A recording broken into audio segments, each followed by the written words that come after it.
Mesdames et messieurs, ici Chage et on se retrouve aujourd'hui pour la review de l'épisode 9 de la saison 5 de My Hero Academia. Cette vidéo, elle sera faite donc en pas facecam, puisque j'ai pas le matériel nécessaire à l'instant, mais c'est pas grave. De toute façon, on va parler justement de cet épisode. La meilleure attaque, c'est la défense, et c'est vrai que ça marche assez bien.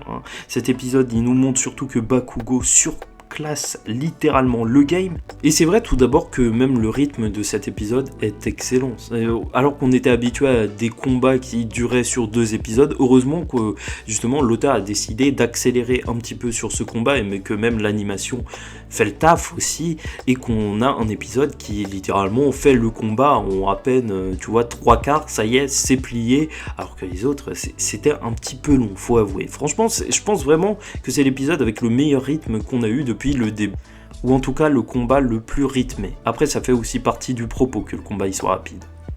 Et en termes d'animation, même si l'épisode en soi il n'était pas aussi fou que celui de la semaine dernière, il faut avouer que tout ce qui est de l'ordre des mouvements de Bakugo, c'est vraiment très agréable, et ça doit être compliqué à animer, mais en tout cas c'est un pur kiff de voir ces mouvements qui partent dans tous les sens avec ces explosions.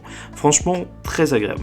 Bon, en plus surtout c'est un véritable développement de personnage pour Bakugo, et même si on pourrait penser que c'est une stratégie en soi, en fait je trouve que la stratégie n'est pas ouf en fait au sein du groupe de l'équipe A, de l'équipe A de la seconde A, parce qu'au final en fait c'est quoi, c'est juste Bakugo qui va être leader, et donc les autres ils vont le couvrir, et lui il va se charger de les couvrir. En soi c'est pas une stratégie de malade, mais faut dire que en fait, juste lui, il arrive à porter toute l'équipe. Vraiment, la seconde B, elle a prouvé durant même les précédents affrontements qu'ils avaient à chaque fois une meilleure stratégie. Et de plus en plus, on voit en fait que à chaque fois, c'est plus la seconde A qui va être dans la réaction face aux stratégies de la seconde B qu'autre chose. Après, c'est vrai que même Tokage, qui a lancé justement cette stratégie de la seconde B, même si elle a intégré UI sur recommandation, c'est vrai que son alter en fait est pas ouf entre guillemets. Enfin, son alter est pratique, bien sûr, il est versatile, tu vois, même en termes de déplacement, pouvoir se séparer en 50 morceaux et bouger dans tous les sens, même limite en volant en fait, c'est assez cool. Mais on dirait vraiment que son alter il est plus sur le repérage, la surveillance ou même l'anti-surveillance. Il faut avouer que même pour Gero, essayer de traquer tout ça, ça doit être tellement compliqué. Et face à un Bakugo qui est vraiment là pour la puissance destructrice, c'est vrai que leur team en soi, il manquait de quelque chose pour combattre une team avec Bakugo. Après, bien sûr, en termes de développement, Bakugo qui fait confiance à ses camarades, c'est là où la stratégie de la seconde B a totalement pas marché, parce que même s'il est insupportable, comment il leur parle, c'est vrai que quand même il l'a appelé oreille. Franchement, c'est n'importe quoi. Cet épisode, il nous montre la force de Bakugo, pas seulement en tant que combattant, mais aussi en tant que leader.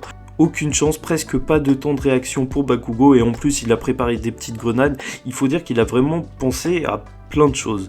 Et ce que j'ai beaucoup apprécié aussi, c'est que le combat, en réalité, il a lieu juste en 5 minutes.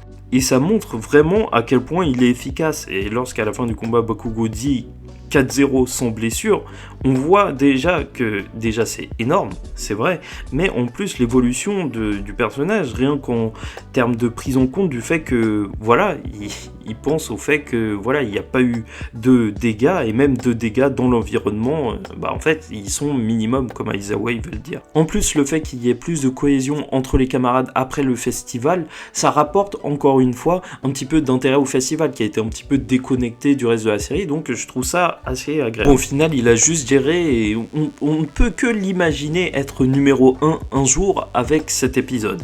Mais bon, bref, le prochain combat, il va être mis en place, et on voit tout de suite que, ok, il y aura Shinso Deku, mais surtout, l'équipe de la seconde B, ce que je trouve vraiment super cool de voir. Comment ils décrivent Deku. Deku, c'est vraiment pour eux comme un Bakugo. C'est vrai que c'est cool de voir que la représentation que les gens se font de Deku, c'est quelqu'un à craindre, en fait. C'est vraiment énorme. Bref, en plus, il y a justement l'évocation de copier l'alter plus ou moins de Deku. Ça risque d'être super intéressant. Mais là, vu ce que Bakugo nous a fait, Deku devra nous montrer quelque chose d'au moins aussi incroyable. Donc voilà, j'espère que vous avez apprécié la vidéo. En tout cas, pour moi, c'était un plaisir de vous la faire. N'hésitez pas à commenter, me donner votre avis sur cet épisode. Likez ou dislikez la vidéo, faites comme vous voulez.